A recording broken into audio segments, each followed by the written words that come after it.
All right. So this week we're looking at methods. And not a lot is going to change. You still need to know how to do this types of variables, conditionals, and modulus. So make sure you look at this review. If you have any questions on how to do any of this stuff from the last 2 weeks, please let me know. Okay. You're going to be writing your own methods, and you're going to see this down in a second of how methods are set up, but I'll just give you this to kind of come back to if you need it. So a method has 4 parts. The first part we're not going to really worry about. It's for us, it's always going to be public. Later on, if you keep taking some computer science courses, you'll realize there's a public and a private. But for right now, all the methods that we have will be public. Then the next part is a return type, and it will be one of these or void. Okay, void means that it doesn't return anything. Then you'll have the name of the method, and then finally what are called parameters. And right now you're going to be confused by that, and that's okay. Once we write the ones below, it'll kind of make sense a little bit more. So I gave 2 methods here just to show you. So public, void, okay, is the return type. Jump is the name of the method, and it's just no parameters because it's just open closed. There's nothing inside the parameter or inside the parentheses. In the next one, you have public void jump with an int height. So once again, public, void is the return type, jump is the name of the method, and in this case, we have one parameter called height, which holds an integer. Okay, let's run through one, and I think it'll help you out here to kind of write your own methods, because that's what you're going to have to do. So what you're going to see in a little bit is something very similar to this. It'll say write a method that finds the sum of 2 integer inputs a and b, and then I'll write this for you, which is what's called a method header. So if we look at this, it says here that we returned, this is the return type, we must return an integer. Okay, the name of the method is getSum, and it looks like in this case I have one integer and another integer as parameters, and those are what I send over to you. Okay, so to clarify this, I need to return an int, and I'm sending you 2 integers. So it says write a method that finds the sum of the 2 integer inputs a and b. So I'm sending over to you 2 numbers. You just don't know what they are. One time they might be 2 and 3, the next time 5 and 10, 20 and 37. You don't know. You need to return, though, the sum. Okay, so I know I need to return an integer. So I could put here, this would work. It wouldn't give you an error. It's just not going to always give you the correct answer. So if I put here return 5, I'm returning, is 5 an integer? Yep. So I'm returning an integer. Okay. The only problem is no matter what I send over, I'm always returning 5. So if I send over 2, if A is 2 and B is 3, well, this would work. 2 plus 3 is 5. But if I send over 10 and 15, I would still return 5, which is not the sum. So this is not correct for the problem. It actually is correct for what this is set up as, but it's not correct for the problem. So what I want to do here is I want to return very simply A plus B, because if A is an integer and B is an integer, if I add those 2 together, they will be an integer, and I return them, and that would work. Okay. Another way of doing this that might be a little bit better is instead of just returning A plus B, you guys should know from lesson 1 that we can always make a variable. So I can say something like int c equals A plus B, and instead of returning A plus B now, I can just return C. Okay. This would work also. So this is another perfectly acceptable way to do that problem. Let's look at the next one, a little bit more complicated here. It says write a method that returns true if a number is even or false if a number is odd. So I'm sending over a number, 5. If it's 5, I should return false. If it's 2, I should return true because 2 is even. So once again, this time you're not returning an integer like the last one, you're returning a Boolean, which we should know is true or false. So I need to see here somewhere, I need to see return true or return false. Okay? But this one needs to be in an if statement because I need to make a decision. if it's even, or if it's odd. So from last week, we should remember if to find even, I'm going to take a, whatever a is, and I'm going to do modulus 2. And I'm going to put equals 0. And then come down, put your brackets, open brackets. So now, if a modulus 2 is equal to 0, I want to return true, because that will be even. Otherwise, so else, return false. So I can come down here and I will return false. Okay, and then you'd be done. So write a method that returns true if a number is even or false if a number is odd. And there you go, you made a decision. Now, what you need to do is you guys need to go to codingbat.com and there's a Java warm-up number 1, and you need to complete monkey trouble, parrot trouble, or 30 or 35 in int max. You can do one of two things. I'll show you how to log in. So it saves it if you want to. You don't have to. You can write this on paper. You can take a screenshot or write on a sheet of paper and submit under CodingBat assignment in Schoology. So that's what you're going to need to do. So I'm going to show you how to do that right now in CodingBat. Okay, so let's take a look at that. All right, so let's jump to CodingBat and look at these questions: monkey trouble, parrot trouble, or 35 and int max. Well, actually, they're the ones you're going to have to do. We're going to look at a couple different ones. So open up codingbat.com. You should get to this page. Okay. If you want to create an account, all you need is an email address and a password, and then all your information will be saved as you go. If you don't want to, you do not have to. You'll kind of see what you'll have to do through it. So warm-up number 1 we're going to go to, and you're going to have to do monkey trouble.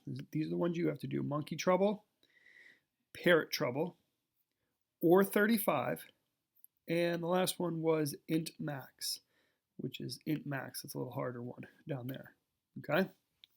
So I'm going to look at sleep in to just show you how they all look, and then we can kind of go from there. All right. So if you click on sleep in, this is what you will get. So it says here the parameter weekday is true if it is a weekday, and the parameter vacation is true if we are on a vacation. We sleep in if it is not a weekday or we're on vacation. Return true if we sleep in. Okay, so that's kind of seems kind of confusing at first. So you just usually read that once, and then you look at your method. Okay. And you look at the parts. So the return type is Boolean. So that means we have to return either true or false. The name of the method is sleep in.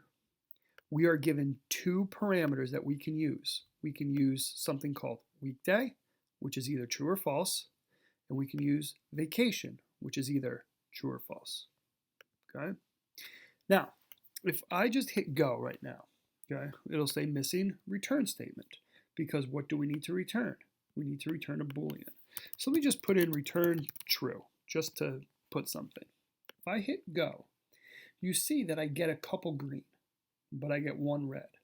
So that's because this is testing to see if it's going to work for all these different cases. All right.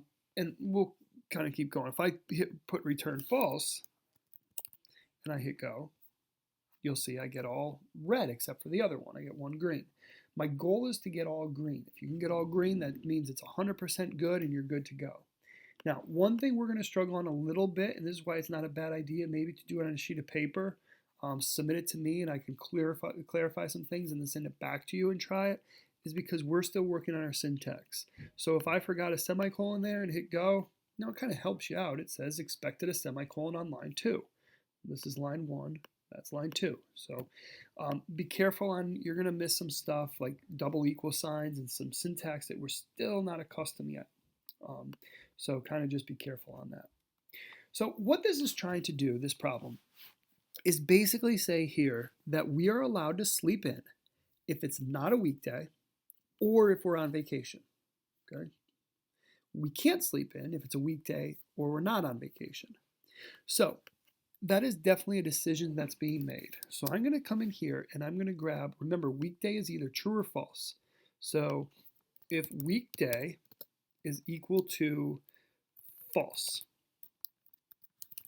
okay, so I'm checking to see if weekday is false. So if weekday is false, that must mean it's a weekend, okay? Or vacation is equal to true. So you guys tell me, think about it. If it's a weekend or we're on vacation, are we allowed to sleep in? And the answer to this is yes. So here I should return true. Else, I will return false. Okay? And we'll run this in a second. We'll kind of check it out. Remember, after an if statement, we need an open close parentheses. After the else, we need an open close parenthesis. And then we can go and check it with an or statement. Okay? So let's check to see if this works. And we run it, and we get that it perfectly works, and we get them all correct. All right? So we'll come back and look at the next one in a second. All right, so that was sleep in. So now that is going to be very similar. We're going to go back, and you guys have to do monkey trouble. So let's just look at it here. It says we have two monkeys, A and B. Okay? And the parameters A smile and B smile indicate if each is smiling. So if the monkey is smiling, if the first monkey is smiling, A smile will be true. If it's not smiling, it will be false. And same for the second monkey. Okay? We are in trouble if they are both smiling, or if neither of them is smiling. Return true if we are in trouble. So once again, we look here, it's a Boolean, so we need to return true or false. So we're going to return true if both of them are smiling, okay? Or if neither of them is smiling. So that's going to take you a little bit to get used to there to try and do it. I'll give you a hint here, if statement. So if A smile, if both are smiling, equals true, and B smile equals true. We would be in trouble if that was the case. Okay, so you can return true there. You can also put another if statement there. Okay, to check something else. And then you can return true, else return false. You can kind of think about how to get through a lot of these to see how they kind of work. So try a little bit there, see how you do, and then you should be able to get it. The next one that you can look at is parrot trouble, very similar to this, except we're given an int there to kind of look at. Right?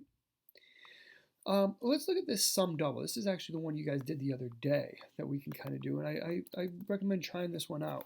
It's not graded. I'm going to look at it now, but let's see how this works. So given two int values, return their sum. Unless the two values are the same, then return double their sum. So you can see here, we don't want a Boolean in this case. We want to return an int. So we need to return an integer. And a lot of you guys did this very well the other day, which you said if A is equal to B, we want to return double their sum. So that would be 2 times A plus B. Just a little side note, in Java you do have to put the multiplication symbol. You can't do like in math class where you would just do something like that. So you would have to do that. Else, return A plus B. And if I run that, you can see that these are all the checks. So when I send over a 1 and a 2, when A is 1 and B is 2, I should return 3 because they're not equal.